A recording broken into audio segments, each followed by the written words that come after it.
C'est bon, C'est tout bon. Alors j'y vais. Donc d'abord, merci pour l'invitation, Marc, parce que c'est vrai que j'étais venu ici il y a très longtemps. Je ne sais même pas si c'était dans ces locaux d'ailleurs. Dans les locaux, mais on devait être à un autre étage. Voilà, peut-être. Je m'en suis rendu compte après, en cherchant des trucs pour présenter aux gens. Voilà, quand j'étais venu, je t'avoue que je ne pensais pas du tout que je reviendrais pour reparler de la même chose, quelques dizaines d'années plus tard. Parce que quand on développe du logiciel, on ne sait jamais quand ça va s'arrêter. Donc là, aujourd'hui, je vais vous parler justement, donc ça fait maintenant plus de 25 ans que je développe du logiciel libre pour le traitement des images numériques. Et donc avec la présentation, je voulais un peu faire à la fois un tour sur ces 25 ans d'expérience, que évidemment je ne vais pas raconter tout en détail, mais peut-être les événements marquants qui ont fait que j'ai continué jusqu'à aujourd'hui. Et puis un petit côté justement, donc voilà le plan de ma présentation. Donc, première partie, comment on arrivait à développer du logiciel libre pour le traitement d'images et comment arriver à faire que ça dure dans le temps. Deuxième partie, donc un focus sur le deuxième logiciel que j'ai fait, donc, qui s'appelle GMIC, et qui définit son propre langage de script. Et c'est un petit tutoriel sur ce langage qui est assez exotique et qui fait peur à beaucoup de monde. Quand on le voit la première fois, effectivement, ça peut faire peur. Et puis, je vous parlerai donc de quelques applications et comment ce logiciel-là, finalement, a fait en sorte que j'ai complètement changé d'orientation sur ma recherche, comment ça fait évoluer mes thématiques de recherche, etc. Alors, c'est parti, je mets un petit chrono quand même pour être sûr de ne pas dépasser. Donc, avant de commencer à dire comment on en arrive à développer, donc je vais me présenter rapidement. Marc me demandait, il avait bien vu, c'est quoi ton background informatique? Je pense que c'est pas innocent, ce background informatique que j'ai eu a fait que c'est ça qui a fait que j'ai continué ensuite à faire le traitement d'image, etc.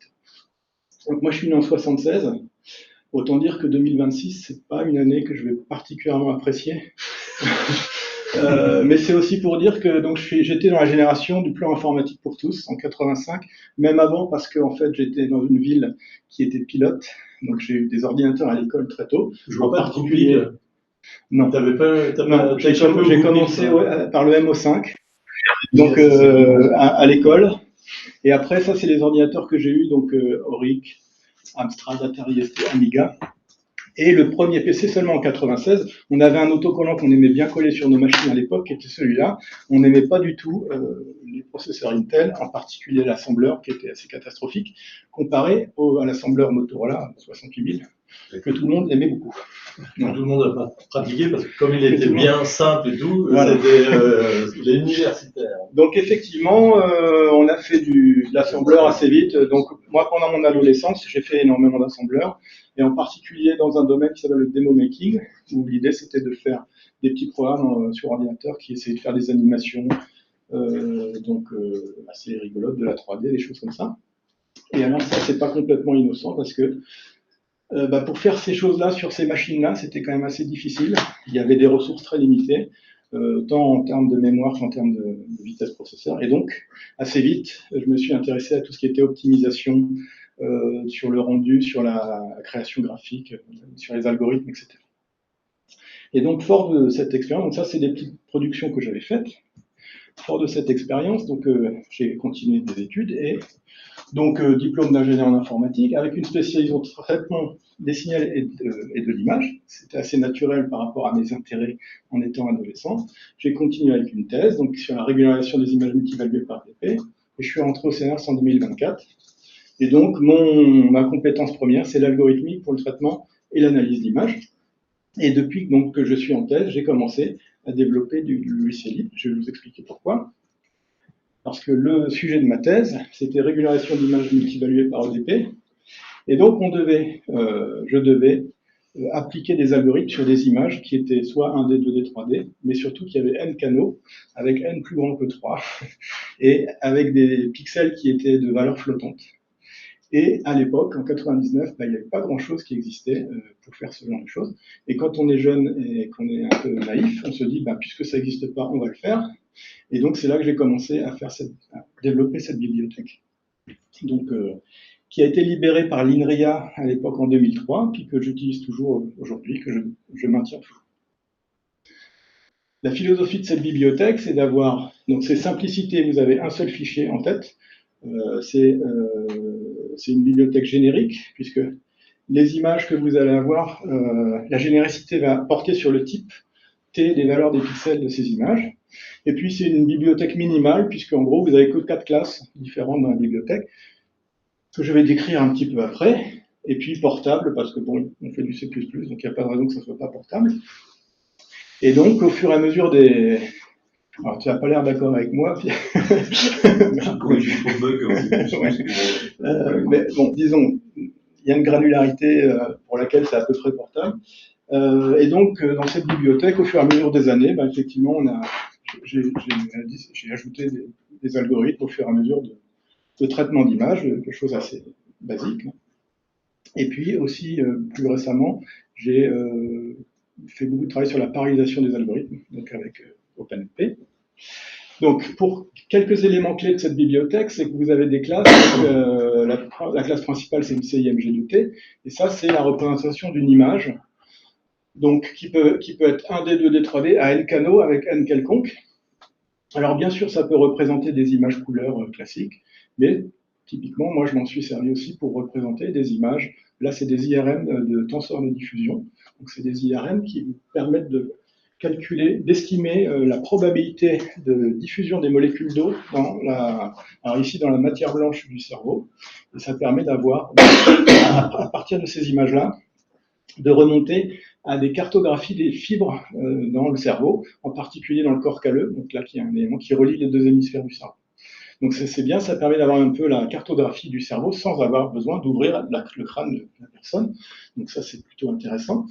Et ces images-là, donc c'est des images volumiques avec un nombre de canaux qui peut dépendre en fait du nombre de modulations de champ magnétique que vous appliquez pendant l'acquisition. Donc ça peut aller jusqu'à 256, 512 canaux. D'accord ? Et quand on dit, maintenant, prends-moi cette image volumique à 256 canaux et applique-moi un algorithme dessus, il n'y avait pas grand-chose qui existait pour faire ça. Ça, c'est un exemple typique donc, qui va montrer, c'est le Hello World CIMG, si vous voulez. Donc, voilà, ici, on va déclarer une image avec des valeurs 8 bits. On va juste charger l'image. Et on va pouvoir... Donc, ce qui est intéressant, c'est que les opérateurs de traitement sont les méthodes des classes. Et puis, les méthodes, on peut les pipeliner, puisque chaque méthode retourne une référence vers l'objet. Il y a les opérateurs arithmétiques qui sont pas définis, et puis il y a des méthodes pour faire des tracés quelconques de texte, de polygones, etc. Et puis tout ce qui est entrée-sortie. Et aussi quelque chose qui est le display, dont je vais vous parler après. La deuxième classe principale, c'est la CIMG list, donc c'est simplement une liste de CIMG. Voilà. Donc ça permet, finalement, la bibliothèque permet de faire du 5D, si vous voulez, en faisant des listes de CIMG 4D. Alors typiquement, on va utiliser ça pour stocker des frames d'une vidéo, etc. Avec des méthodes qui vont permettre d'ajouter, de retirer des frames, etc. Ah, voilà, ça c'est intéressant. Alors le contraste n'est pas très bon.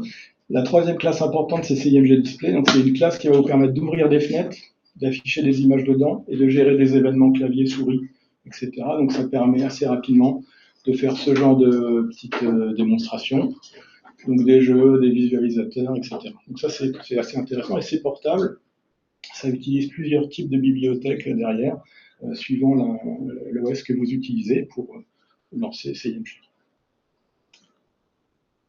Et bien, donc ça c'était au niveau des classes. Au niveau des fonctionnalités, donc on imagine bien que sur la classe CIMG, il y a énormément de méthodes qui vont faire qui vont appliquer des algorithmes de traitement d'image, on va dire à la papa, c'est-à-dire tout ce qui est filtrage, morphologie mathématique, segmentation, etc. Et puis vous avez aussi tout un pan de fonctions qui vont vous permettre de gérer et d'afficher des objets 3D maillés. Parce que simplement, les objets maillés, on va les représenter par des images, voilà, avec les sommets, les primitives, les couleurs, etc. Et puis vous avez quelques fonctions, soit pour afficher, ou soit pour créer des objets maillés à partir d'images, par exemple pour une élévation. L'isosurface, typiquement, ça va être le marching cube qui va vous permettre de transformer une image volumique en une surface, etc. Donc c'est assez facile, avec cette bibliothèque aussi, de faire de la génération procédurale. Moi j'ai quand même une question sur qu'est-ce qu'il y a à l'intérieur, parce que CIMG list, c'est une liste d'images. Oui. Une image telle qu'on les a vues tout à l'heure, c'est un bloc de données finalement. Oui. Donc quand tu es en train de dire les sommets, normalement c'est juste une liste de points. Oui. Alors en fait, les sommets, c'est particulier, soit tu les mets dans une liste, soit tu les mets dans une image. Voilà. Quand tu les mets dans une image, c'est vraiment un point. C'est n x 3. C'est une matrice n x 3. D'accord, ok. Et les primitives, ben, elles, par contre, elles peuvent avoir des tailles différentes. Tu peux avoir des triangles, des quadrangles, des sphères, des choses comme ça. Donc, faire de la gestion d'image pour avoir des tableaux. Oui, voilà. Okay. Et puis, il y a un autre élément clé qui est important, qui ne paraît pas forcément évident de l'intérêt, disons, tout de suite quand on fait du CIMG, c'est qu'il y a un évaluateur d'expression mathématique qui est intégré. Donc, vous pouvez écrire du code comme ça. Donc, vous déclarez une image et vous faites fil avec, donc en ouvrant les codes, et puis vous mettez un petit programme ici. Et ça va être compilé à la volée et évalué en chaque point de votre image. Et donc là, en l'occurrence, c'est ce qui va vous permettre de générer cette fractale. Alors, c'est un gros bout de la bibliothèque, parce que faire un évaluateur d'expression mathématique qui est un petit peu rapide, c'est pas forcément évident. C'est un évaluateur qui est donc, qui ne fait pas seulement des fonctions triviales, hein. Il y a des déclarations de variables, on peut faire des macros, on peut faire des choses comme ça. Donc, c'est un petit langage en soi. Moi, j'aime bien voir ça comme des shaders, en fait, de la bibliothèque. Voilà. C'est un peu le concept. On définit un petit bout de code qui va exécuter plusieurs fois, autant de fois qu'il y a de pixels dans l'image, souvent, et puis qui va générer des choses. Et ça, donc, c'est exécuté de manière multithreadée, en plus. Donc, c'est assez rapide, au final. C'est exécuté sur GPU? Non, pas du tout. C'est uniquement CPU. Alors vous allez me dire à quoi ça sert de faire ça alors qu'en C++, ben, il suffirait d'écrire la boucle correspondante et puis etc. Surtout si on a une classe complexe ou je sais pas quoi. Et ben ça passe une fonction, une lambda maintenant. Oui. Alors l'idée en fait c'était le problème. Pourquoi j'ai commencé cette chose-là, c'est que dans mes programmes CIMG, j'avais besoin à un moment donné de pouvoir écrire justement de mettre des formules en paramètres des programmes que je voulais faire. Donc là, c'est typiquement le genre, alors c'est un exemple joué, mais c'est pour vous faire voir. C'est une fonction qui prend juste, qui fait rien de spécial, qui va juste générer des images avec une certaine formule et une certaine taille, et qui va sauver cette image sous forme d'un fichier. Voilà. Donc ce truc-là, eh ben, c'est généré par cette ligne de commande-là. Une fois que vous avez compilé foo, vous avez ça. Donc là, c'est intéressant, quand on fait de la recherche, on aime bien bidouiller avec différents types de formules, etc. Et on pouvait passer ces formules directement en paramètres des programmes, donc c'est intéressant. Et là, on commence déjà à avoir quelque chose qui, on va dire, ressemble à ce que l'UMIC veut être après, c'est-à-dire un outil qui va permettre justement de générer des images et traiter des images en ligne de commande. Donc, la question, c'est pourquoi aller au-delà de CIMG, parce que finalement, c'était une bibliothèque qui continuait à évoluer, pour ma recherche qui m'a beaucoup servi, et qui me sert encore d'ailleurs. Mais voilà, ce qui s'est passé, c'est au fur et à mesure des années, moi je l'utilisais beaucoup pour faire des algorithmes très spécifiques. Là, par exemple, vous avez un exemple d'algorithme qui est, donc, vous reconnaissez cette jolie tour que vous avez à Paris. L'idée, donc, on a travaillé un moment sur un algorithme, on dit on va masquer cette tour, et l'algorithme va calculer ce qu'il pourrait y avoir derrière. Hein, ma thèse. Alors non, parce que ça c'est avec du patch, ma thèse c'était avec des EDP de diffusion, mais ma thèse n'était pas capable de reconstruire des arbres ici. Ouais. Donc ça, c'est un programme d'in-painting. Ok, c'est rigolo, c'est intéressant, ça peut intéresser les gens, mais est-ce qu'on met ce genre de programme comme une méthode de la classe CIMG? Voilà, la question se pose. On peut se dire, bon, c'est quand même très spécifique, il y a plein de paramètres, c'est pas le type d'algorithme hyper classique comme un blur gaussien où on sait qu'il y a un nombre de paramètres. En gros, il y a la variance, la condition au bord et c'est fini. Et donc, c'était pareil avec, moi quand je suis entré au CNRS, au départ c'était pour faire l'IRM de diffusion aussi. Donc c'est pareil, j'avais des petits programmes comme ça, qui me calculaient des fibres dans les images IRM de diffusion. Est-ce que je mets ça dans la bibliothèque ou pas? A priori non, ça n'intéresse pas grand monde.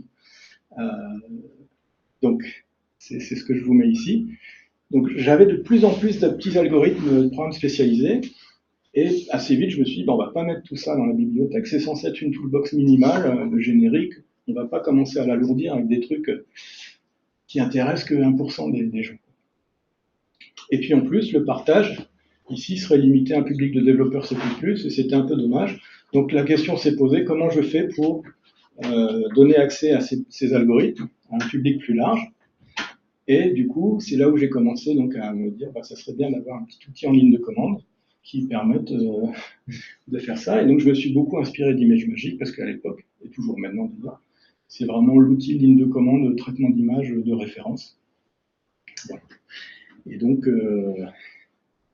c'est pour ça que j'ai commencé GMIC, et c'est ce que je vais vous décrire maintenant. Donc ImageMagick, pour rappel, c'est un outil qui existe depuis 90, hein, je me suis lancé, donc c'est vraiment ancien, et qui permet d'écrire en ligne de commande des choses comme ça. Et là, cet exemple-là, donc c'est tiré de leur référence officielle, et ça va faire ça, donc ça va prendre une image, faire un blur, et composer les deux pour générer cette image avec un blur, on va dire un effet de halo, je ne sais pas comment on dit ça, de glow en fait. Et l'idée, donc, c'est que c'est un outil qui permet de créer des pipelines linéaires d'opérateurs de traitement d'image. Donc ça, c'est intéressant, mais il y a des limitations qui me sont apparues assez vite, parce qu'au départ, je me suis dit, ImageMagick existe, je vais peut-être essayer de voir avec eux si je peux pouvoir intégrer des algorithmes à moi chez eux. Sauf que, bon, les limitations d'ImageMagick, c'est que c'est surtout axé sur le traitement d'image couleur. Si je demande liste-moi une IRM volumique à 32 canaux, non, c'est pas possible avec ImageMagick. Le pipeline est linéaire, voilà, peu flexible, ça c'est un petit peu exagéré, mais on va dire c'est linéaire. On ne peut pas faire de boucle, on ne peut pas faire de choses comme ça. On ne peut pas visualiser les étapes intermédiaires d'un pipeline sans sauver les images à chaque fois, entre chaque instruction, et ensuite les recharger pour voir ce que ça donne, ce qui n'est pas très pratique. Et puis, le gros problème, donc c'est ça, c'est qu'il n'y a pas de structure de contrôle dans les pipelines, c'est-à-dire que si vous voulez faire des scripts avec des boucles, des conditions, des choses comme ça, en fait, vous devez vous reposer sur le shell local pour faire ça. Donc, typiquement, vous allez écrire un script bash avec des ifs, des boucles, des machins, qui vont appeler convert. D'accord ? Alors, c'est pas grave, mais ça veut dire que vous n'êtes pas complètement multiplateforme, puisque si vous passez maintenant sous Windows où il n'y a pas le bash, il faut réécrire le script équivalent avec le langage de shell de Windows, et vraiment, vous n'avez pas envie de faire ça. Ça ne va pas être très rapide. Ouais, bon. Mais je dirais, à la limite, c'est pas forcément le problème principal. Et puis, pareil, si vous voulez enrichir les commandes du pipeline, eh ben, vous ne pouvez pas. C'est-à-dire que vous faites des scripts indépendants qui vont se baser sur convert, mais vous ne pouvez pas ensuite appeler convert avec votre script dedans. D'accord ? Vous êtes obligé de refaire un script qui va lui-même appeler. Donc en fait, il n'y a pas de capacité d'enrichissement du langage qui est déjà dans ImageMagick. Voilà. Et c'était ces points-là qui me semblaient embêtants, et je me suis dit que j'allais essayer de faire quelque chose pour arranger ces problèmes. Donc il fallait reprendre, disons, le problème du départ et se dire on refait un outil en ligne de commande, c'est pas grave. Donc en ce qui concernait les limitations sur les traitements, sur les images, je me suis dit, moi j'ai une bibliothèque où il n'y a pas de grosses limitations. La limitation, c'est des séquences d'images 4D. C'est pas une grosse limitation. Alors, je sais qu'ici, vous avez des gens qui ont fait Olena et qui vont vous dire que c'est une grosse limitation, que c'est pas assez générique. Je suis d'accord avec eux, dans une certaine mesure. Mais on va dire pour 90% des problèmes, c'est pas une grosse limitation. L'affichage d'images, c'est pareil. Je voulais pouvoir intégrer des commandes intermédiaires dans mon pipeline qui m'ouvriraient une fenêtre CMG Display qui me ferait voir le résultat intermédiaire. Donc ça, pour débugger des pipelines, c'est quand même pratique. Et donc, le challenge, c'était de proposer un langage de pipeline complet, avec des structures de contrôle, des variables, etc., qu'on pourrait appeler en ligne de commande. Ça a été la difficulté, disons, principale, parce qu'après, sur le reste technique, c'était pas tellement un problème, j'avais déjà les structures qu'il fallait pour faire ça. Et puis donc, pour ce langage de pipeline, je voulais qu'on puisse ajouter des fonctions personnalisées pour pouvoir les appeler dans un autre appel au logiciel, comme si on enrichissait le langage sans devoir recompiler quoi que ce soit. Voilà, donc j'ai créé GMIC pour ça. Et au départ, c'était initialement donc juste un wrapper CLI autour de CIMG. Donc c'était juste un pauvre parseur de lignes de commande. Et puis ça prenait une commande, blur, blur je connais, hop, je fais un blur, etc. Et puis, au fil des années, évidemment, ça a évolué comme un langage de script complet. Et c'est ce que je vais vous montrer maintenant. Donc à la base, au départ, c'était ça. Hein. Donc toutes les fonctionnalités de CIMG depuis la ligne de commande. Scriptable, traitement par l'eau, visualisation interactive, et puis voilà le genre de choses que vous pouviez écrire. Et puis voilà, bon, donc ça fait pas rêver, c'est un peu ce que fait ImageMagick, hein, donc il n'y a rien. Mais ImageMagick a vraiment été, je veux dire, c'est un produit, c'est vraiment un outil solide. Il n'y a pas de mal à s'en inspirer, quoi, je veux dire. C'est plutôt. Alors voilà, sauf que là, on rentre dans les choses que ImageMagick je ne sais pas trop faire, donc là, je lis une image volumique qui est en niveau de gris, et puis avec un flou de fil, en fait, bien placé, je vais être capable d'aller extraire différentes images, sous-images, de segmenter de cette image-là, et puis de les transformer sous forme de maillage, et de visualiser tout ça. Alors, c'est là où ça devient rigolo, parce que ce langage est, je ne vais pas dire imbitable, mais disons exotique. Voilà. Et c'est un peu ce que je vais vous présenter. Donc c'est un langage déjà dédié au traitement d'images. Donc effectivement, il ne faut pas s'attendre à ce que ce soit complètement généraliste. C'est un langage interprété, mais avec certaines parties compilées, typiquement tout ce qui est évaluation de... Alors il y a les commandes natives qui sont traitement d'images, et il y a aussi tout ce qui est évaluation d'expression mathématique, qui là est compilé, puisque ça utilise le parseur d'expression que je vous ai montré tout à l'heure. Donc, il n'y a pas de. Donc, c'est langage impératif procédural, pas de typage. Tous les variables sont des strings. D'accord. Et puis, l'originalité, disons, et ça, c'est aussi emprunté à ImageMagick parce qu'il a quelque chose d'un peu équivalent, mais c'est un langage à pile d'images. C'est-à-dire que vous avez. Alors, c'est pas vraiment une pile, en réalité, c'est une liste, parce que c'est des CIMG listes. Mais les gens appellent ça plutôt à pile parce que souvent, la façon dont on utilise ces listes, là, c'est plutôt comme des piles. Alors, c'est pile au sens de. Il y a des layers ou alors c'est pile au sens informatique de la structure? Non, alors, du coup, ça serait au sens informatique, mais en fait, c'est une liste. Mais les gens appellent ça pile. Ok, d'accord. Voilà, c'est pas. Donc, j'ai gardé pile, mais en réalité, c'est vraiment en fait le langage mix, ça prend en entrée une CIMG list, ça sort une CIMG list. Voilà. Et entre les deux, ça fait un peu ce que ça fait. Et le langage a été pensé pour être concis, parce que l'idée c'était de pouvoir au départ l'exécuter à partir de la ligne de commande, et on n'a pas envie d'écrire non plus des lignes qui font 400 caractères, mais effectivement, la conséquence de ça, c'est que c'est un langage qui est un petit peu difficile à comprendre quand on n'a pas les codes pour savoir le. Alors, je vais commencer avec un exemple simple, où là, à la limite, on peut le lire. Voilà, ça c'est un exemple qui va vous calculer les n premiers factoriels. Okay. Donc il n'y a pas grand-chose à dire. Donc si, il y a quand même des choses à dire, c'est que le séparateur d'instruction, c'est blanc, en fait, c'est un espace ou un retour à la ligne. Donc vous pouvez très bien enchaîner comme ça les commandes en une ligne, hein, parce que l'idée à la base c'est de faire de la ligne de commande, donc c'est pas étonnant. Voilà, donc vous avez des variables qui sont des strings en fait, mais il suffit d'utiliser les bons opérateurs pour faire en sorte qu'ils soient considérés comme des doubles. Donc c'est pas très compliqué, ça s'appelle comme ça. Donc vous mettez cette fonction, ça c'est un fichier qui s'appelle n-factorial.gmic, et vous l'appelez comme ça en ligne de commande. Donc ça c'est comme un import hein, en Python en gros. Et puis une fois que vous avez importé ça, vous avez cette commande qui existe, donc vous pouvez l'appeler avec un argument qui va être $1. Et là, bon, ça va vous afficher ça. Okay. Alors là, je m'en suis bien sorti, ça a l'air sympa, c'est pas trop compliqué parce que j'ai pas fait d'image. Voilà. Et c'est quand on commence à faire des images que ça devient compliqué, au moins à lire. Alors le principe est le suivant, c'est que quand vous mettez un nom d'image en fait, ça revient à faire input le nom de l'image. Et à ce moment-là, votre pile commence à se... Alors, je vais dire pile, hein, je suis désolé, c'est plutôt lisse, mais votre pile va se remplir avec cette première image. Vous en mettez une deuxième, vous avez une deuxième. Évidemment, il n'y a pas besoin que ça soit la même taille ou quoi que ce soit. Là, vous mettez une troisième, votre image volumique, boum, troisième. OK, et vous voyez qu'à chaque fois, 0, 1, 2. Donc les images sont numérotées dans la pile.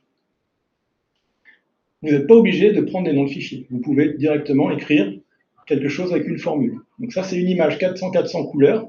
Alors le 1, c'est le nom de slice en Z. Donc là, il y en a une, en couleur. Et puis vous mettez votre formule. Et puis là, bah, ça vous met l'image directe.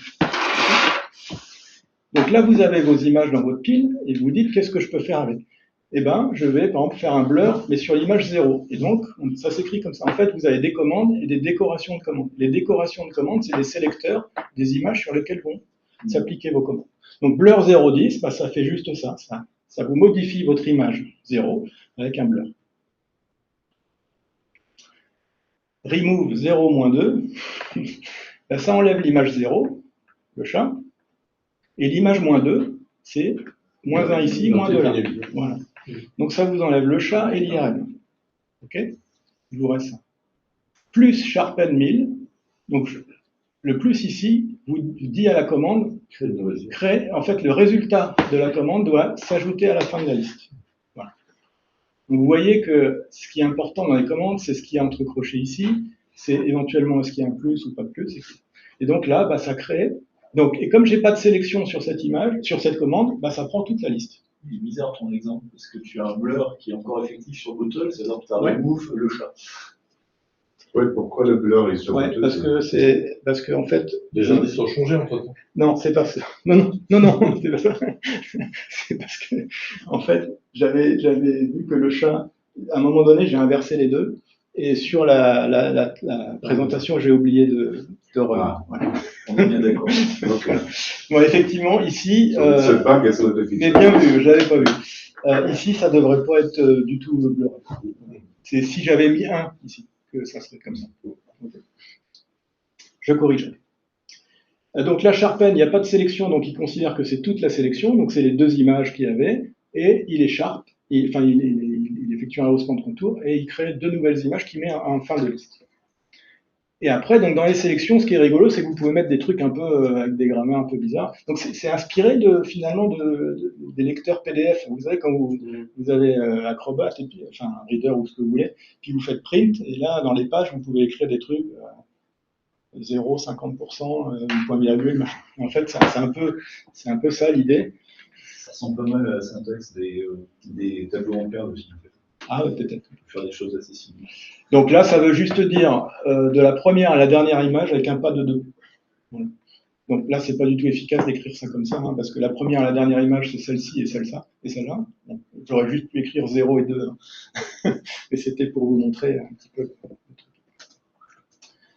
Voilà, donc ça, c'est la base. Et avec ça, ma foi, ben, on fait un peu ce qu'on veut. Voilà. Parce que ce que je vous ai pas dit, ce que je vais vous montrer tout à l'heure, c'est qu'il y a certaines commandes de ce langage qui permettent de faire des boucles, qui permettent de faire des conditions, etc. Donc, à partir de là, ben, on fait ce qu'on veut. Voilà. Et comme vous avez vu la possibilité pour l'utilisateur d'étendre la bibliothèque standard, c'était l'exemple avec les factoriels que je vous ai montré tout à l'heure. Et puis voilà, donc la mémoire interne d'image, c'est que des CIMG10, c'est pas plus que ça. Et il y a des décorateurs. Et à partir de ça, bah, on peut faire un peu ce qu'on veut. Et là, je vous ai montré quelques exemples de ce qu'on peut faire avec le langage. Donc on peut faire du creative coding, on peut faire des filtres rigolos, des animations, etc. Ça, c'est typiquement une commande qui va vous prendre une image en entrée, qui va vous en sortir 50. Et qu'on va sauver ensuite en GIF animé. Alors, pour aller un peu plus loin, c'est là où ça devient rigolo. Donc, je me mets dans la peau de quelqu'un qui veut faire un effet BD avec UMIC. Donc, il prend face.png, donc là, vous allez voir à chaque fois ce qu'il y a dans la liste, en espérant qu'il n'y a pas d'erreur. C'est qui le... Alors, c'est this person does not exist. Voilà. Je voulais pas de problème. Donc, plus blur 8, bah, ça rajoute une copie avec un blur. D'accord? quantize -1 de 8, ça veut dire que j'effectue une quantification sur l'image blurée avec 8 couleurs. Et ensuite, je fais local -1. Donc local, qu'est-ce que c'est? C'est une commande qui vous crée un sous-environnement. Et dans le sous-environnement, il y a seulement les images que vous avez sélectionnées comme décorateur ici. Donc local -1, ça vous a créé un sous-environnement où il n'y a que cette image dans la pile. Et cette image-là, on va faire... Donc c'est une image RGB, on va faire RGB to HSV, ça va la coder en HSV, et on va faire split C, ça va la décomposer en 3 images scalaires qui correspondent aux composantes HSV de l'image. D'accord? Et puis donc, donc là, l'idée, effectivement, c'est de prendre l'image et de faire des transformations de couleurs pour booster un petit peu les couleurs, pour faire un effet BD où souvent les couleurs sont un peu plus saturées, etc. Donc ce que je vais faire, donc je fais -0,10, donc j'enlève 10 à la hue, donc c'est la teinte. Je multiplie la saturation par 1,5 pour avoir un truc un peu plus saturé. Et puis j'ajoute 0,5 à la valeur pour faire un truc un peu plus clair. Et ensuite, je fais append C, les 3 images redeviennent une seule et ont été stackées suivant l'axe des canaux. Donc je reviens ici à une image HSV classique, HSV to RGB, et j'arrive à ça. Okay. Et puis là, je vais rajouter un petit liseré sur chacun des aplats de couleurs. Alors, ce n'était pas la manière la plus simple de faire, mais je vous l'ai mise pour vous montrer que c'est typiquement l'idée du shader. Voilà. Ici, on va faire fill et on va créer une expression qui va transformer cette image-là en cette image-là. Donc, ce que fait ce fill, il regarde pour un pixel donné si un des voisins a la même valeur ou pas, et s'il a une valeur différente, il multiplie l'intensité par 0,8, donc il assombrit la couleur. Donc c'est pour ça que vous avez des petites... Alors, autant la commande est interprétée, autant cette partie-là se fait compiler, c'est ça? Alors, cette partie-là se fait compiler, et ensuite, alors c'est même pas vraiment de la compilation, c'est de la compilation, mais sous forme de bytecode. Et ensuite, le bytecode est lui-même interprété. Il est beaucoup plus rapide. Parce que ça serait intéressant d'essayer de compiler le truc directement dans l'assembleur du processeur. Mais là, j'avoue. Non, parce que c'est bien. Voilà. Et puis là, je ferme mon local. Et donc, je reviens à un état où j'ai mon image d'origine, mon image modifiée. Donc là, je me suis occupé de faire la couleur. Et puis, en fait, ce que je veux faire pour l'effet BD, alors, c'est pas un effet BD de grande qualité, hein, je préviens, parce que bon, c'est un tutoriel. Pas non plus. Là, ce que je veux faire, donc, c'est de prendre cette image-là maintenant et d'en faire un détecteur de contours. D'accord? L'idée, c'est de pouvoir rajouter des contours noirs sur cette image-là pour faire un effet un peu BD. Et donc, je recommence, je fais un local 0, boum, j'obtiens que ça dans mon environnement. Et puis là, j'y vais, blur 1, gradient de norme. Donc on ne voit pas très bien, mais en gros, j'ai blurré et j'ai calculé la norme du gradient. Plus grand que 15, ça veut dire juste, tu me génères une image binaire qui est 0 si la valeur est plus petite que 15 et 1 si c'est plus grand que 15. Smooth, comme son nom l'indique, c'est un truc qui... Alors moi, j'ai fait ma thèse sur les EDP de lissage, donc voilà. Smooth, c'est le premier truc que j'ai rajouté. Donc on peut passer de ça à ça, avec certains paramètres qui est l'amplitude, l'anisotropie, enfin, etc. Ça, c'est dans la doc. Negate pour retrouver un truc noir sur fond blanc plutôt que l'inverse. Et puis là, je sors de mon environnement et reverse. Donc, j'ai mon image de contour en 1 et celle-ci qui est repassée en 0. Reverse, ça juste inverse les images dans la liste. Et puis je fais mul, donc je multiplie les 2 images. Alors ça marche parce que celle-ci est entre 0 et 1, en fait. Et puis je fais un cut. Ça n'aura pas marché dans l'autre façon, c'est pour ça le reverse. Non, mais si celle-ci avait un range de valeurs entre 0 et 255, bon, là ça aurait, parce que là c'est 0,255, mais ça aurait fait un truc beaucoup plus grand. Donc on aurait pu en normaliser après, mais bon. Mais pourquoi le reverse? Pourquoi là? Oui, alors pourquoi ça c'est une bonne question, effectivement. Le reverse, c'est parce que ici vous avez 3 canaux, ici vous n'avez qu'un seul canal. Si vous multipliez celui-là par celui-là, il n'y a que le premier canal qui est scalaire, en fait. Voilà. En fait, quand vous faites une opération arithmétique de type mul, div, etc., la taille de l'image reste celle du premier opérand. Oui, ok. Donc c'est pas combinatif. Voilà. Donc mul pour avoir donc les pixels noirs qui vont bien. Le cut, en vrai, il sert à rien puisque le cut, c'est juste pour dire si vous avez des valeurs en dessous de 0 ou au-dessus de 255, on les remet à 0 dessus. Non seulement il n'existe pas, mais il fait peur.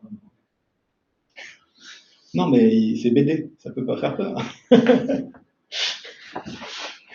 Voilà, et donc, et à la fin, vous finissez par moins haut. Alors, le moins est complètement optionnel ici, parce que vous avez, j'ai pas mis de moins, en fait. En fait, les commandes, on peut mettre un moins, parce que c'est pour l'effet ligne de commande. Voilà, c'est classique, on a des moins, mais en fait, c'est pas du tout obligatoire. Donc, je l'ai mis, parce que, comme ça. Et donc, on sauve ça. Et là, bon, vous voyez que c'est pas fou. Enfin, si je vous fais voir ça, c'est pas, vous dites pas, ah oui, ça fait un effet BD. Bon. Tu disais, désolé pour les moins là, mais il y a un plus blur là. Donc on peut pas faire le moins blur. Non, ça fait Ouais. pas de sens. Alors on pourrait faire moins plus blur, je pense, Ouais, ok. mais ça sert à, enfin c'est pas Oui, tout. Sauf si on veut rendre ça encore moins lisible, peut-être. Alors en fait, quand on connaît un peu le GMIC, comme moi, par exemple, qui l'utilise souvent, je vais pas écrire ça comme ça. Je vais utiliser des raccourcis, parce qu'il y a certaines commandes qui sont tellement utilisées en traitement d'image, typiquement blur, c'est tellement utilisé qu'en fait on peut faire juste B. Voilà. Et donc si vous utilisez tous les raccourcis pour cette commande, vous avez ça. Ok? Donc plus B, voilà, plus B ici, L pour local, etc., etc. A pour append, S pour split. Et là, effectivement, quand je montre ça à un collègue, en lui disant, regarde, ça fait un effet BD, ben, j'ai ce type de réaction. Voilà. Il dit, qu'est-ce que c'est que ce truc? Mais maintenant que je vous ai montré la logique, finalement. Pourquoi il y a un L point et un L point point? Alors, point, c'est moins 2. Ah non, Parce que c'est pareil. On a tellement l'habitude, et c'est ce que je disais tout à l'heure par rapport à la pile, c'est que quand on utilise la liste d'images, en fait, on a très souvent l'habitude d'appliquer un opérateur sur la dernière image ou sur la deuxième avant, etc. On construit souvent la liste de manière incrémentale comme ça. Et donc, effectivement, vous avez point ici, point pour moins 2, et point pour moins 3. Et il n'y a pas point parce que c'est aussi long que moins 4. Voilà. Voilà, donc ça, ce genre d'effet. Donc vous voyez que, mine de rien, en très peu d'instructions, on arrive quand même à faire quelque chose, un algorithme original. Le résultat n'est pas très beau ici, évidemment, mais c'est pas très grave. Si on écrit ça de manière plus propre, on va dire, ben on va plutôt mettre ça dans un fichier, on va créer une fonction BDFilter, on va remettre tout ça comme je vous l'ai indiqué, mais bien structuré avec des indentations, etc. On peut même mettre des commentaires pour que ça soit plus visible. Et puis, ce qui est bien, c'est qu'une fois qu'on a ça, eh ben, on peut l'utiliser comme n'importe quelle autre commande, GMIC. C'est-à-dire que maintenant, vous avez GMIC, vous chargez 3 visages différents, d'accord? Et puis, vous allez pouvoir faire BDFilter de 0,1, 16. Alors, 16, je ne sais pas si vous avez vu, j'étais peut-être un peu vite, mais ça va être le nombre de niveaux de quantification. Et donc, effectivement, les images 0 et 1 ont été quantifiées avec pas mal de couleurs. Et puis, plus BDFilter de moins 1 de 2, bah, celle-ci n'est pas bougée. Il y a une copie qui est créée avec une quantification de 2. Voilà. Bon, alors, j'étais tout content. J'avais fait un beau langage de script qui permettait de faire des pipelines en traitement d'image en ligne de commande, etc. Je me dis, je vais mettre ça en ligne, ça va cartonner. Bon, évidemment, gros flop. Ça intéresse personne. Alors, je me disais, pourquoi ça intéresse personne? J'étais un peu bête. Ça intéressait personne parce qu'il y avait déjà ImageMagick qui était là depuis des années, qui faisait des trucs très bien. Il n'y avait pas de raison que les gens disaient, ah non, Mix, c'est vachement mieux. C'est un projet qui a 3 semaines, mais voilà. Mais on ne s'est pas découragé et on s'est dit, tiens, Mix, on peut faire des filtres artistiques avec, comme celui que je viens de vous faire voir. Et donc, ça serait rigolo d'en faire un plugin. Voilà, pour GIMP, parce que GIMP, à l'époque, avait une API de plugin facile. Et donc, c'est ce qu'on a fait. Donc, j'ai d'abord commencé avec un plugin en GTK. Voilà, c'était en 2009. Donc, ça, c'était même pas la première version, c'est déjà, on va dire, 2 ans après, ou 1 ou 2 ans après. Donc, il proposait une liste de filtres, puis avec des paramètres pour chaque filtre, qui sont les $1, $2 que vous avez vu tout à l'heure. Et puis là, incroyablement, Les gens s'y sont intéressés. Pourquoi? Parce qu'en fait, il n'y avait pas de plugin. Il y avait quelques plugins génériques pour GIMP qui existaient, mais pas des trucs. Voilà, il n'y avait pas grand-chose, en fait, avec plein d'effets différents. Et donc, ça a marché très fort assez vite. Donc ça, c'est la courbe que je vous ai fait voir tout à l'heure. Et puis, quand j'ai réalisé le plugin. Voilà. Et l'effet attendu, l'effet inattendu, c'est que les gens qui ont commencé à utiliser le logiciel, ce n'étaient pas du tout les gens pour lesquels j'avais fait le logiciel. Moi, j'avais fait le logiciel plutôt pour viser les scientifiques du traitement d'images, ceux qui travaillent dans les labos de recherche, etc., pour pouvoir distribuer mes algorithmes. Et en fait, ceux qui ont utilisé le plugin, c'est les artistes qui utilisaient GIMP. Et ça n'a pas été une mauvaise nouvelle. Voilà. Alors, ce plugin a beaucoup évolué. Donc en 2017, il y a eu une réimplémentation complète en Qt. Toujours plus de filtres écrits. Aujourd'hui, on a plus de 650. Et donc, ce qu'on a fait, c'est qu'on a beaucoup travaillé sur un langage de description simple du dans le greffon, pour que, en fait, quand on sélectionne un filtre, l'interface des paramètres soit générée automatiquement. Et c'est ce que je vais vous montrer. Un petit hommage à Sébastien qui est décédé en 2024. Et je vous avoue que quand il n'est plus là, c'est pas facile.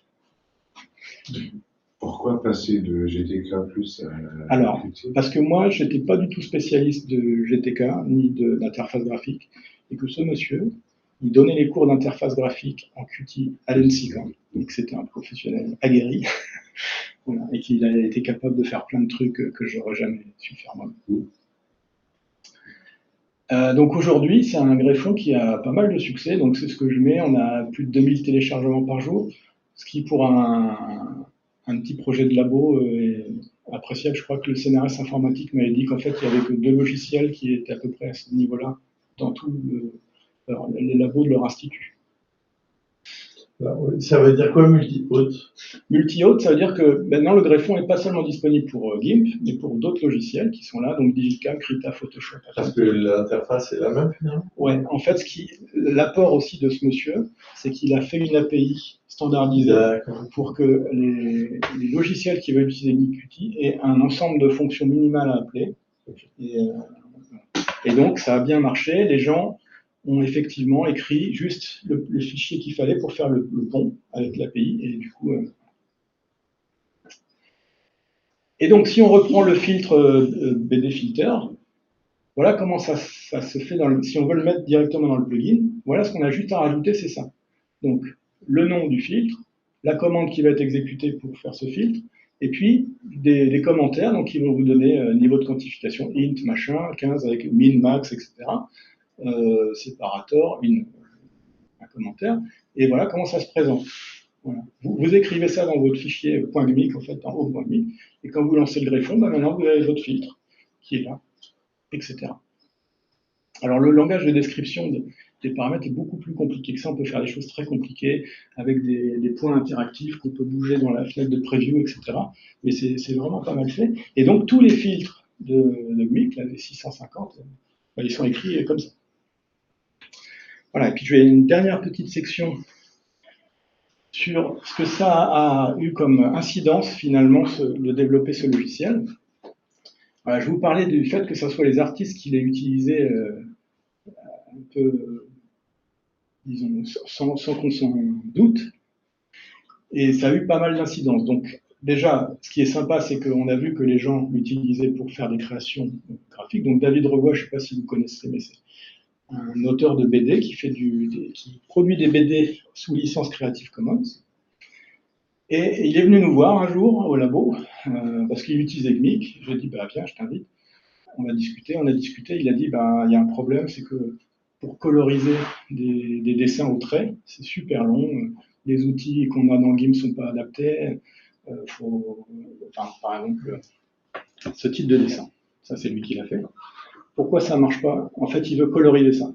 Bon, bah, si vous voulez coloriser les yeux, vous voyez, il y a des trous. Donc, vous pouvez pas. Si vous prenez l'outil remplissage, boum, ça va tout remplir. Il y a des trous partout dans les dessins, il y a des trous. Et des artistes, il me disait qu'il y a des artistes qui s'obligent à fermer leurs traits pour pouvoir remplir. C'est dommage, c'est dommage. Donc on a pas mal discuté avec lui, puis on en est venu à cette idée que on pouvait faire un petit filtre en fait où il avait juste à rajouter un petit masque avec des traits de couleur aux endroits où il voulait, et puis le filtre allait calculer ça automatiquement. Alors c'est pas parfait. Au niveau des yeux, bah, c'est pas ce qu'on aurait voulu, hein, évidemment. Mais c'est pas grave, parce que là, vous avez deux calques. Il y a le calque line art original et le calque avec juste les aplats de couleurs. Oui, Donc lui, il prend ça, il prend un coup de pinceau, pout, et c'est fini. Donc ça lui fait gagner un temps fabuleux, quoi. C'est des heures de travail, en fait, gagnées. Et puis, ben, nous, on s'est aperçu que c'était pas trivial comme problème. Et qu'en fait, c'était lié à des problèmes de recherche. Je ne vous mets pas le détail de comment on a résolu ça, mais c'est un vrai problème de recherche. Donc on a publié là-dessus. Donc c'est un peu ça la conclusion qui est venue à moi, c'est que l'interaction avec ces artistes, ça m'a permis de voir qu'il y avait des problèmes de recherche non triviaux, intéressants, pour la création artistique numérique. Et donc, ça a dirigé clairement ma thématique de recherche. Quand j'ai présenté mon concours DR il y a 2 ans, bah, c'est exactement le titre de ma présentation. Et voilà, ça m'a mis du temps avant d'arriver à me dire que c'était une bonne idée, mais voilà, l'interaction avec tous ces artistes-là m'a permis de faire cette opinion. Alors ensuite, on a été plus loin, on s'est dit, ben, est-ce qu'on peut pas maintenant mettre directement de l'ombre ou de la lumière là-dessus pour donner un effet 3D? Eh ben si. Donc pareil, on a fait un petit algo qui va prendre le dessin, qui va faire une estimation de la normal map. À partir du moment où vous avez la normal map, vous êtes capable, avec les modèles de fond, d'éclairage, bah, de générer ce genre de choses. Et ça, c'est en un clic. Alors c'est pareil, c'est pas parfait, mais si vous voulez faire un truc rapide, voilà, donc ça peut être retouché, etc. Et pareil, ça a donné lieu à une publication. Donc nous, tout le monde est gagnant, quoi. C'est Asia Martoubi qui est le nom là? C'est Amal. Ah, c'est un autre. Hervé, à savoir, moi j'ai un cours de cas pratique de traitement d'image avec des articles ici, et ils m'ont présenté ton Ah bon, c'est vrai? Ouais. Très bon papier. Je sais comment c'est fait. Et c'est très bête. Oui, c'est très bête. C'est très bête, et on ne peut Il y a pas un faire squelette tellement moins bête, derrière. parce qu'en fait, il y a tellement peu d'informations sur ce type de données, c'est pas une photo, il y a pas, on peut pas, pour remonter à la 3D de ça, c'est que des aplats de couleurs, donc c'est extrêmement difficile. Donc il y a des heuristiques effectivement à utiliser, mais qui marchent vraiment pas mal. C'est à base de squelette. C'est ça, Ouais. tout à fait. Ce qui est malin. Ce qui est très malin. Ce qui est malin, oui. Merci, c'est gentil. Excuse-moi, mais en fait, au tout début, quand tu as présenté tes images 3D, Oui. tu avais différents types, mais tu n'avais pas les normales. Est-ce que tu les avais pas mises ou est-ce que tu. Non, les normales, en fait, sont effectivement, les normales sont calculées, sont estimées, mais on ne peut pas les passer. Parce que comme tu voulais faire de la représentation de maillage en 3D sur ton type d'image 3D, tu n'avais pas tes normales et du coup, ta représentation, du coup, est. Ok. Du coup, non, en fait, on peut. Moi, à la base, la 3D, j'avais surtout fait pour faire de la visualisation scientifique. Et ben, on ne peut pas donner les normales. Les normales sont estimées automatiquement à partir des vertices. Mais là, tu aurais été content de voir, parce que justement, tu es en train de mais toi-même générer tes normales. Ouais, mais là, sur un dessin, on les a jamais. Hein. Non, mais c'est toi qui les estimes. Pour le coup, oui. c'est toi qui les estimes. Tu aurais peut-être aimé avoir ton type supplémentaire pour pouvoir stocker tes normales et faire ton rendu. Non, parce que là, le rendu, en fait, c'est juste, à partir du moment où tu as la carte de normale, tu n'as pas vraiment besoin de repasser par des maillages. Tu utilises le modèle de fond et c'est directement en 2D et c'est ultra rapide. Voilà. Et bah, ça, c'est pareil, on a publié ça, j'ai posté sur les forums, parce que ce qui est intéressant avec Gmip, c'est qu'on a des forums. On met, voilà, il y a un nouveau filtre, on a fait ça, est-ce que vous voulez tester, faites-nous des retours. On a des retours d'artistes, on peut modifier, améliorer les choses. On a de nouveau des retours. Et puis là, il y a un gars qui me dit, bah, moi j'ai utilisé ton filtre pour mon film d'animation, que je présente à divers festivals en Amérique du Sud, je crois. Donc sympa. Donc tout ce qui est ombre ici, en fait, c'est généré par l'algorithme que je viens de vous montrer.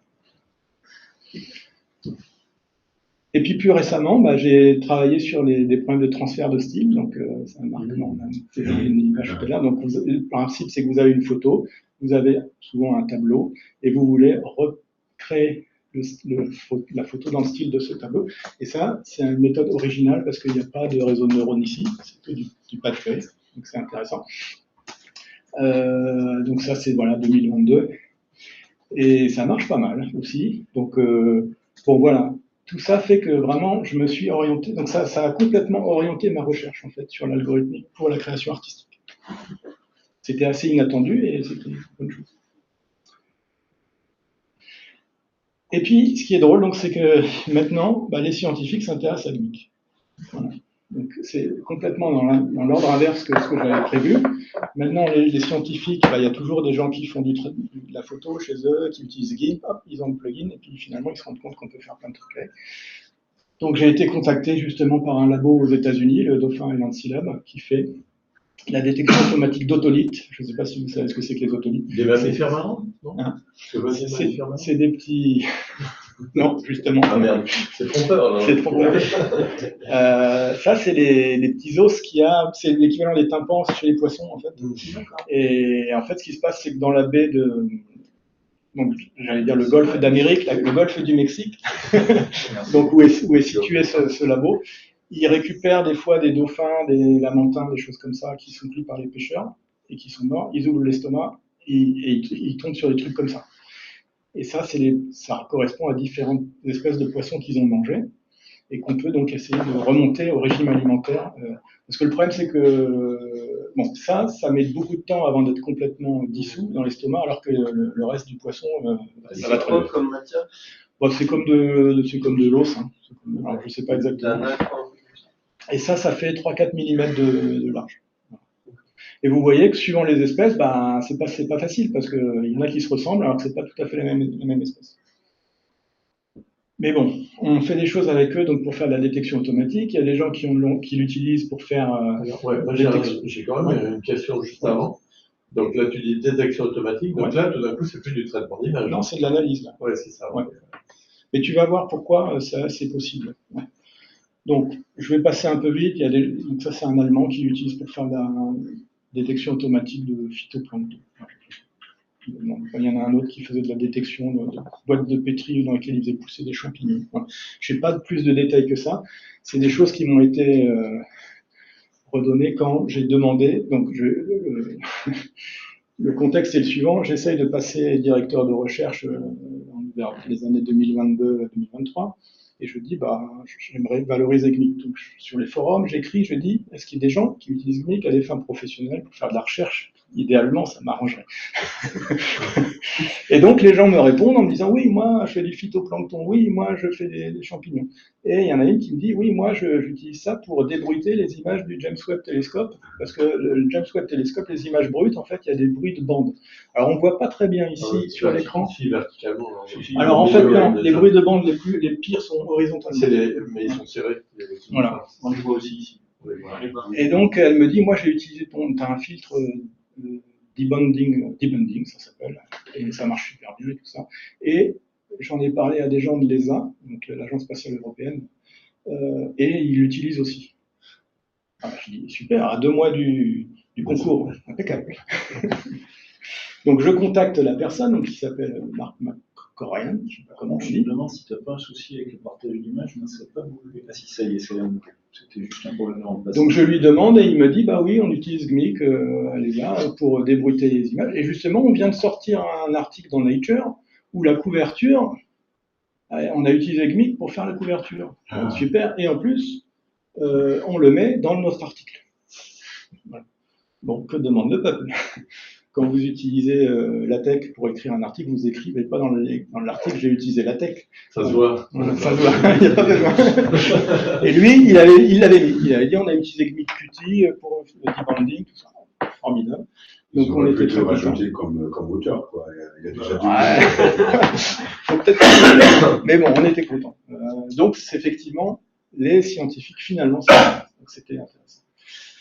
Voilà, et je vais finir avec ces quelques slides. Donc aujourd'hui, qu'est-ce qui se passe? Ça continue d'évoluer. Moi, je me suis mis un petit peu à tout ce qui est réseau de neurones, parce que quand on fait de la création artistique, c'est quand même le truc un peu à la mode.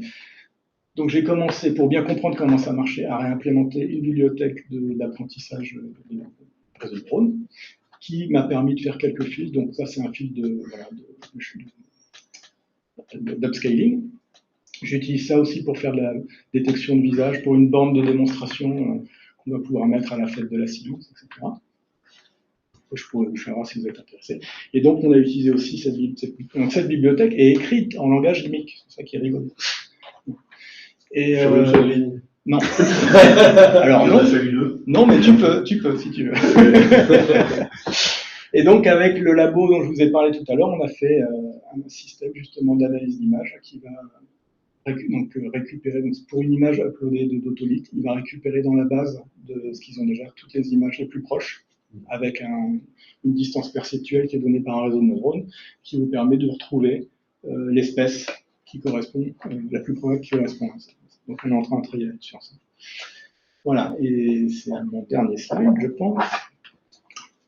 Un petit mot sur l'IA générative et les LLM. Donc, est-ce que GMIC a encore un intérêt aujourd'hui? Parce que pour le traitement d'image, ça veut dire qu'on ne fait plus beaucoup de vieux algorithmes. Je n'ai pas de réponse à cette question. Est-ce que GMIC a encore un intérêt aujourd'hui? C'est-à-dire, développer du logiciel fait main a-t-il encore un intérêt? On est vraiment dans l'expectative, on ne sait pas vraiment comment ça va évoluer dans les années qui viennent. Bon, moi, je considère qu'il faut continuer, parce qu'il y a quand même des choses intéressantes avec le logiciel développé par les humains, GMIC en particulier, voilà, c'est tout ce qui est déterminisme, reproductibilité, explicabilité, des choses où on ne peut pas se permettre des hallucinations d'images ou d'analyse d'images, tout ce qui est médical, etc. Et puis en plus, c'est assez rigolo à écrire, en fait, quand on connaît un petit peu, on peut faire des choses assez amusantes. Ce que je sais, c'est qu'aujourd'hui, moi, j'utilise beaucoup les LLM. Donc, une des pistes à explorer, ça serait est-ce qu'on peut faire un agent GMIC pour un LLM. Par exemple, maintenant, si on demande à un LLM, voici cette image, insère-moi un cadre de type peinture sur cette image, au lieu qu'il fasse ça lui-même, il pourrait dire, bah oui, j'appelle GMIC avec moi frame painting, et boum. Et puis, effectivement, les LLM commencent tout juste à savoir produire du code GMIC, en langage GMIC, et puis arrivent à corriger des bugs. Donc, tout n'est pas à jeter, et bien évidemment, j'utilise pas mal les LLM aujourd'hui. Voilà, et pour finir, c'était 25 ans globalement positifs de développement, donc avec 2 réalisations en ce qui me concerne, c'est IMG GMIC, surtout qui m'a permis de valoriser mon activité de recherche dans le domaine de l'algorithmique du traitement d'image, mais bon, avec le désavantage que effectivement ça prend énormément de temps, parce que comme je l'ai mis ici, maintenir un logiciel libre, c'est pas juste développer, mais vous savez très bien, c'est le packaging, faire vivre la communauté, les réseaux sociaux, etc., etc. Et c'est encore un travail qui n'est pas, à mon avis, complètement estimé à sa juste valeur quand on est évalué en tant que chercheur au scénario ou ailleurs. Voilà, je vous remercie. Donc là, c'est 1 heure, 3 heures par jour Par jour. pour la maintenance ou pour L'ensemble. Pour l'ensemble, c'est une moyenne. C'est une moyenne. Et donc, si je dis 1 heure, 3 heures par jour, c'est que des fois, je vais faire 8 heures et des fois, je vais faire une demi-heure. Mais globalement, c'est plutôt minimum 1 heure. C'est dommage qu'Alexandre soit pas là, mais moi j'ai des chiffres comparables Oui, voilà. en moyenne. Moi, j'ai une remarque sur ton dernier point. Travailler encore peu sous-estimé dans l'évaluation des activités de recherche. Le logiciel est en plus ouvert. C'est quelque chose que, à moins de tomber sur des mammouths, tu vois, Alors, de la recherche, tu as les gens ont complètement intégré le fait que c'est très très valorisant. Tu as raison. Alors moi, donc, j'ai commencé ça en 99, donc, au CNRS en 2004. J'ai vu l'évolution en termes parce que nous on évaluait tous les 2 ans et demi. Donc j'ai vu clairement l'évolution où au début on me disait passez pas trop de temps dessus, c'est dommage, vous faites pas de la recherche. Et après maintenant bravo, félicitations, tout ça. Ouais. Alors bien sûr, ça c'est vrai. Mais il y a un truc qui est pas encore bien rentré, je pense, dans les mœurs, et c'est parce que avec l'arrivée du Python et de l'IA, etc. Quand tu publies maintenant un papier sur une configure, tu mets toujours un petit repository avec ton script Python, machin, que tu as fait en 1 semaine, et ils considèrent ça comme un logiciel. Voilà.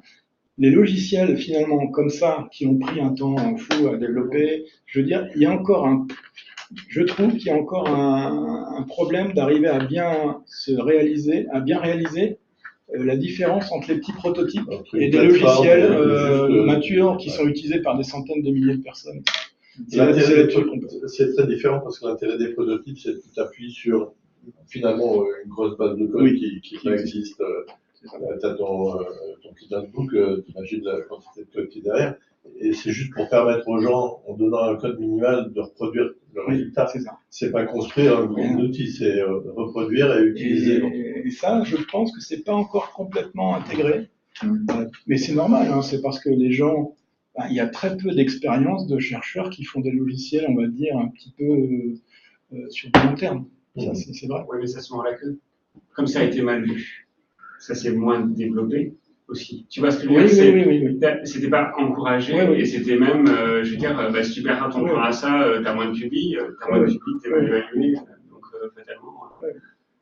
Mais bon, après, voilà, aujourd'hui, moi, quand je mets dans mes rapports d'activité que j'ai fait qu'il y a tant d'utilisateurs, enfin, une estimation, bon, globalement, ils me disent bravo pour cette réalisation logicielle. Bon, voilà, je ne vais pas me plaindre. Mais c'est vrai qu'il y a eu des moments où c'était. Moi, j'ai une remarque sur la planche juste avant. Oui. Au début, tu te poses la question, y a-t-il encore un intérêt aujourd'hui plutôt que de piloter ton LLM, lui demander de reprendre? Je pense que tu vois, les artistes qui utilisent ce que tu as fait, ils ont envie d'avoir la main, vraiment, et de contrôler ce qu'ils font. Quand tu mets tes scribbles là pour faire la colorisation, l'artiste, il a plus envie de ça que tandis qu'un utilisateur lambda qui aura juste aura récupéré, il a pris une photo d'un dessin noir et blanc et dit tiens vas-y colorise-moi ça et je m'en fous du contenu finalement, donc c'est coloriser les contenants. Je pense que le logiciel fait main et donc contrôlé et qui donne la main à l'utilisateur, c'est ce que fait pas l'IA tout de suite. C'est ce que fait pas les LLM tout de suite. Mais par contre, c'est vrai que l'IA, d'ailleurs ça fait partie moi de mes questions de recherche, c'est comment entraîner des IA en local avec un portfolio réduit d'artistes. Donc il a peut-être 100 images. Il faut entraîner une IA générative là-dessus, mais que sur ces données-là. Oui, vraiment, c'est pas du fine-tuning de modèle qui a été entraîné sur nous. Donc c'est vraiment un modèle que tu apprends que sur un truc, et ensuite, je veux dire que tu réutilises derrière pour faire des pinceaux magiques. Moi, je t'avoue que j'y vois aussi un autre intérêt, c'est si tu es un petit peu paranoïaque, la plupart des solutions de traitement d'image où tu vas avoir l'IA dedans, tes données elles restent pas chez toi. Il y a plein d'autres personnes qui disent, moi, typiquement, si tu utilises Adobe, il faut que tu acceptes que Adobe peut pomper ton truc et s'en servir pour améliorer le logiciel ou faire d'autres choses avec. Mais ça, tu fais des modifs avec la plupart des systèmes d'IA, installés sur ta machine, il faut déjà que tu aies une grosse machine. Il faut que tu sois quand même pas trop mauvais, parce que c'est pas si simple que ça à installer, contrairement à du Bing ou à du Yim, comparativement. Et donc globalement, ça a des services en ligne, donc pareil, tes données partent de chez toi, tu sais pas ce qui leur arrive derrière. Oui, c'est vrai. Mais ça, c'est un truc qui peut se changer probablement assez facilement. Enfin, il y a déjà des LLM que tu peux installer effectivement en local chez toi. Bon, mais il faut quand même une grosse machine. Hein. Oui. Si tu as un bout d'entraînement, tu es obligé de passer par un GPU pour l'instant. J'avais une remarque aussi sur la fin. Moi, je vois une valorisation des contributions logicielles libres quand tu déposes CNRS, et donc que tu fais des enseignements, en particulier en école d'ingénieur, qui est que globalement, comme souvent les chercheurs font des petites expériences rapides et puis que ça s'arrête là, il y a une énorme valeur ajoutée enseignée aux étudiants pour leur expliquer en vrai à quoi ça ressemble du logiciel quand tu repasses dessus il y a 4 ans et que tu ne comprends plus rien à ce que tu avais fait. Ce qui est quasiment toujours le cas. Donc les mécanismes à développer, plus aussi en logiciel libre, plus spécifiquement, la notion d'être capable de débugger des trucs à distance, parce que tu récupères un bug propre qui est généralement incomplet, que tu vas avoir du mal à reproduire au départ, les interactions, c'est quand même tout un savoir-faire qui s'en humain en fait. Et ça, c'est des trucs qui sont précieux quand tu enseignes et que tu es ingénieur. Bon, c'était un petit peu. Développer Gmik a-t-il encore un intérêt aujourd'hui? Je pense que je ne suis pas complètement sûr, mais si je continue, c'est quand même, je pense que c'est. Si tu continues, je continuerai à monter. Voilà, donc après, si ceux qui s'intéressent, effectivement, je peux faire voir des petites démos. Moi, je vais te laisser, oui, je reviens. On va peut-être voir aussi, il y a des gens